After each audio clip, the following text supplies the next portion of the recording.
Si Senator Amy, nag-aalala sa kanyang kapatid, sa kanyang sakit.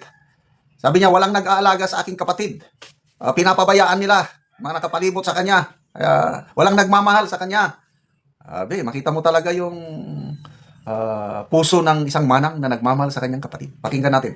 Sabi ko, ay nagkasakit na nga si Bongbong, pambihira talaga. Wala kasing nag-aalaga sa kanya. Sino ba dyan sa nakapaligid sa palasyo, sa dinami-dami ninyo, ang talagang nagmamahal sa kapatid ko? Yan lang ang tanong ko, no? Ang health niya, ang bibigay. Talaga naman. Kanya-kanyang agenda kayo dyan. Wala naman ang mga asikaso sa kanya. Kaya kung ako sa kanya, pangalagaan muna niya ang sarili niya. Magpalakas siya. Ayan. Sa likuran na niya, lahat ng nakapaligid dyan sa palasyo, panggulo lang yan. Wala sa kanila ang talagang nagmamahal sa kanya. At ayan, habang may sakit siya, kung ano-ano naman ginagawa nitong mga feeling presidente. Naku! Kagabi, may mga nabasa akong post tungkol sa sakit sa Pangulo. May sinasabi na dadalhin na naman sa ospital. Ano ba to? Parang may operasyon. Hindi ko pa na-verify. Kailang maraming post na nabasa ko tungkol sa kalagayan, sakit ng Pangulo. Sinasabi nila, okay siya. Kailang, anong klaseng pagka-okay yung hindi na siya naka-attend sa mga scheduled activities niya? Kakabahala na ba ang kalagayan ng kalusugan ng Pangulo? May issue pa dyan eh. Ano ba talaga? Diverculitis o yung amenorrhea? Kasi ang pinapaliwanag, diverculitis, yung mahirap siyang makataiba o sumasakit ang tiyan dahil may infection doon sa colon o sa large intestine. Mahirap yan. Iba naman ang sinasabi ni Dinches, although hindi ko ma-confirm kung ano ba talaga yung amiritis o AFIB, atrial fib, nakalimutan ko mga medical term, yung mahirap makahinga ang Pangulo. So, sinasabi nila yung sakit ng diverculitis, diversion tactics lang daw.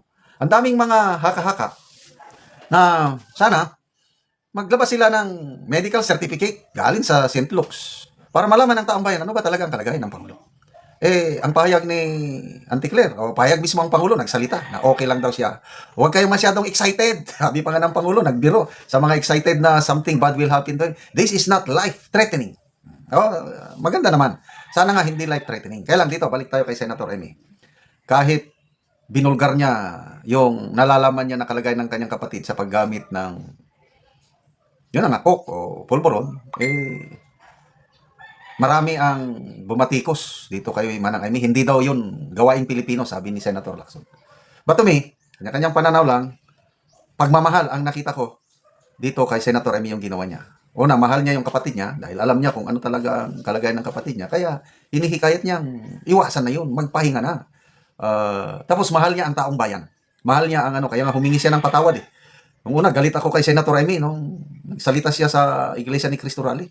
Isip ko, alam niyang ganun ang kapatid niya. Bakit inirito pa niya kay then Mayor Inday Sara? Parang ipinahamak niya ang bansa nito. Nabudol tayo. Kaya nga bumoto ako sa BBM na yan dahil katandim niya si BP Sara eh. BP Sara talaga ang aking gusto. Mayor Sara. Kahit Ilocano kami, yung buong pamilya namin, pag natuloy si Mayor Inday Sara nagkandidato noong 2022, Sara Duterte kami. Kaya lang, tapos na yun. Nabudol na tayo. So, ito. Salamat Manang Amy. Ako na nararamdaman ko yung tunay na pagmamahal ni Manang Amy sa kanyang kapatid. Yung mga nakapalipot sa kanya, I don't know. Tama ba yung sabi niya? Walang nagmamahal sa kapatid ko. May kanya-kanya kayong agenda.